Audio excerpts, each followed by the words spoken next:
Hey, this is Ian from the Marketing Channel. So welcome back today. Today we're going to talk about an editorial calendar. So, we're going to talk about what is an editorial calendar, why you absolutely need one, and what's the benefits of actually doing it. And then I'm going to show you exactly the calendar we have set up. Before I get started, I'm going to take off my jacket because it's roasting here in the office. It's not actually warm in Ireland, but I had the heater on. So, okay, so what is an editorial calendar? So you're creating this content, maybe for your blog or maybe for your video channel, and you want to have an organized process. In that process, you want to have stages involved in it. So the piece of content you create moves from stage 1 to stage 2 to stage 3 until it gets completed. And you look to see who you can get help with at each of the stages if possible. Now, I don't care if it's one person or hundreds of people in your team, you still need to have this process in place. And as you start documenting your steps, you'll start looking at ways of outsourcing different components of it. Because you're not going to be perfect or excellent at all areas of content creation. I know I certainly am not. I'm no good at imagery and stuff like that. So I need to get help in my content process. And I get through a lot of content. So I write weekly on my own site. I do a video like this once a week. I write for Forbes once a month. I write for Entrepreneur once a month, and it doesn't take me a huge amount of time. The editorial calendar process, is it lazy?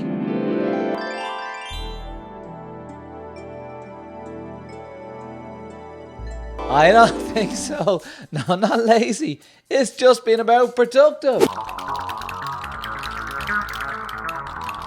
You see, that's all. It's just being very productive. So I want to step through the process and talk about the tools. So I use a tool called Asana, which is a task management tool.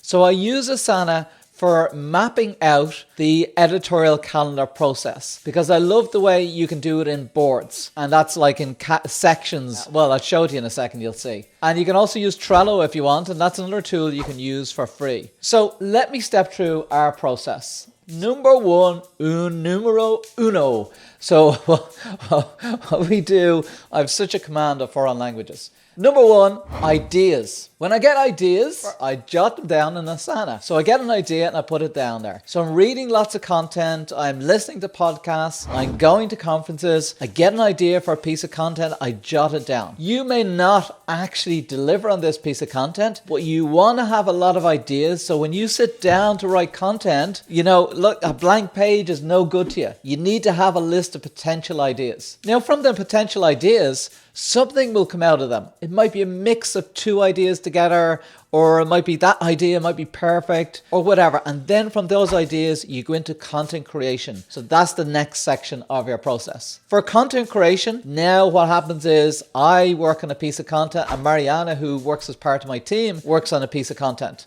So for example, I might do the initial outline, Mariana might do the research, and within Asana, what we do is we assign it within that category of content creation, and then assign relevant tasks to the team. So it's not always me doing the tasks. Okay, the next stage I have is editing. Now this is normally for video editing. So when I create a video like this, I don't do the editing because the editing is so time consuming, So we have a great guy called Bojan who does the editing for us, and he does an awesome job. If you like this is not done by me, this editing. He would take that piece of content video and do the editing. So that's the next part of the process. So when I create a video, I send it off. I actually never touch the video after that because we also have Dushan who also takes that content and he would do some work with it. So let's go back. Ideas first. Number 2, content creation. Number 3 is editing. Number 4, then once it's edited, then we look for imagery. So we get imagery done, and the imagery could be a thumbnail for the YouTube video, or it could be images for the post itself. So we get the imagery done. Then after the imagery, then Dushan, who I mentioned, takes over the piece of content. And what he does then is he optimizes the content for YouTube, for example, or for Google, depending on if it's a blog post or a video. He will upload the content. He will make sure things like there's links going to external sites. It's optimized for SEO. The imagery is all correct. And then he'll publish the content. When it's published, then he'll distribute the content across social media channels. So we use the likes of Agorapulse to distribute that content. And then he might do some further promotion. For example, we may do some ads on YouTube. So that stage, the content is published. Now we're back around again to looking at ideas and going through that process again. Now, this is the overall process, you can see. So, and there's like 6 steps in it. So what I urge you to do is think about your steps in it. And like I said, it doesn't matter if there's only one person in your group or a lot of people. What you need to do is map out that process. And over time, if it's only you doing the content, you'll start to see that there's areas there that you can actually start outsourcing to other people, because you're not going to be expert in every area. And if you're into content marketing, you're going to have to produce content. You'll have to produce content. So when you have to produce content, you need a good process. Not lazy, productive. You want to be productive. Okay. I hope that was super valuable and useful. I hope you can use some of that, and I'd love to see you implement the process and tell me your results. Now, before you go, if you're not a fan, make sure you sign up here and subscribe. And we always love getting thumbs up, or maybe you jump into the deep end and give us a comment. So let us know you're there. Think about this process and think about how you could implement it. And hopefully we'll see you here some other day. Ciao, goodbye, farewell, adios, see ya. Are you gone yet? Where aren't you going?